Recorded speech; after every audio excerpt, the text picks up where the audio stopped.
Ես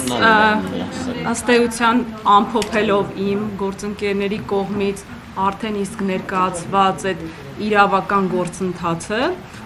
իմ գործընկերը Վարդևանյան Արամը նշեց նաև դուրս էր գրել որպես այդպիսի նախադեպային որոշումներ, այդ թվում վարույթ ընդունված եւ արդեն իսկ որոշում կայացրած։ Ես պետք է նշեմ, որ հենց իմ վարույթում արկա է միջդատական վարույթի փուլում բողոքարկված դատական ակտ, որը որ Վճռաբեկ դատարանը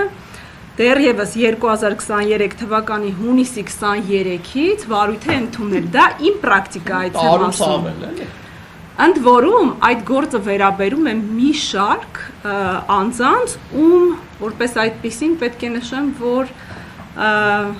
գույքերին է վերաբերելի բարեխիղճ երրորդ անձանց, որը որ շատ կարևոր նախադեպային որոշում է եւ այդ նախադեպային որոշումից է կախված անձանց սեփականության իրավունքի հարցը։ Մինչդեռ հարգելիներս պետք է նշեմ, որ հետևողական լինելով, որպիսի պաշտպանական կողմը ստանա այդ Վճռաբեկ դատանի նախադեպային որոշումը բազմիցս գրություններով, զանգերով փորձել է ստանալ, բայց ինչպես նշեցի 23 թվականից մինչ օրս այդ Վճռաբեկ դատարանի որոշումը մենք չենք ստանում։ Հիմա ինչ է ասածս, եւ մենք խոսում ենք փաստերով։ Ինչպես նշեցին իմ գործընկերները, տեսեք, զարմանալի եւ աննախադեպ, այո, Հայաստանի Հանրապետությունում նախադեպը չունեցող այ Վճռաբեկ դատարանի կողմից ջանասիրաբար հոգ է տարվել, որպիսի Սամվել Կարապետյանին վերաբերելի կալանքի միջնորդությունը երկարացնելու ժամկետի համար, այսպիսի սենց հոգ տանեն, որպիսի երկարացվի անձի նկատմամբ կալանքը։ Բայց ես վստահաբար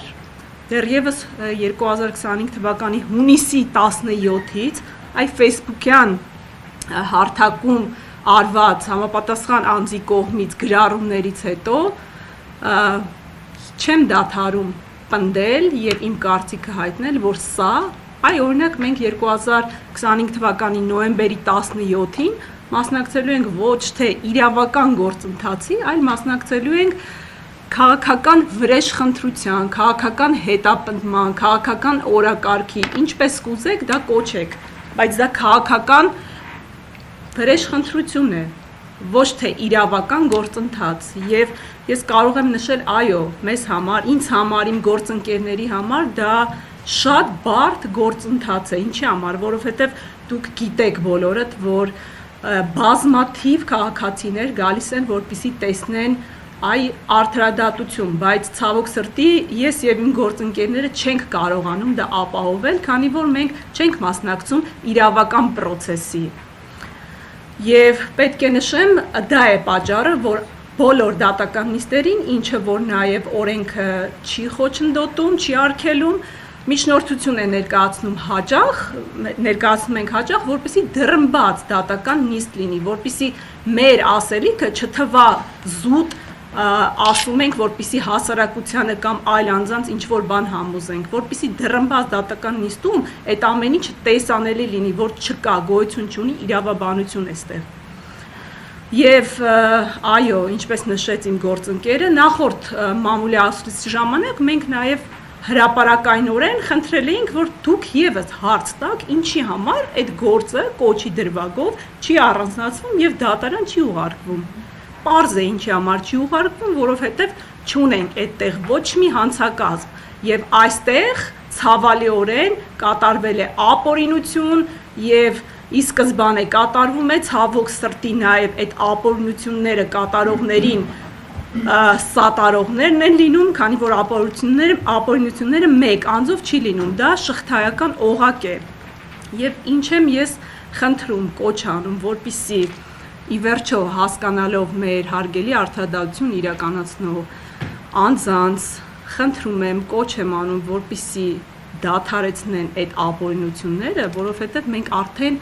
հասել ենք իրավական պետության կազմալուծման գործընթացին։ Այո, մեր երկրում վերջին, կարող եմ ասել 6 ամսվա ընթացքում չի եղել նման բացառիկ իրավական գործընթացներ։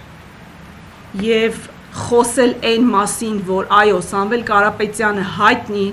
հայ առաքելական եկեղեցու սատարելով, Էջմիածնին սատարելով եւ Էջմիածինը մեր ազգային գոյության խարիսխն է։ Եվ արդյոք անձինք, ովքեր կատարում են ապօրինություններ, դրանց սատարողները, միգուցե չեն կարծում, որ ի վերջո այս մարդը սատարում է այն կառույցը, որտեղ ուրախություններ են տեղի ունենում, լավ, ուրախությունները թողնում ենք մի կողմ։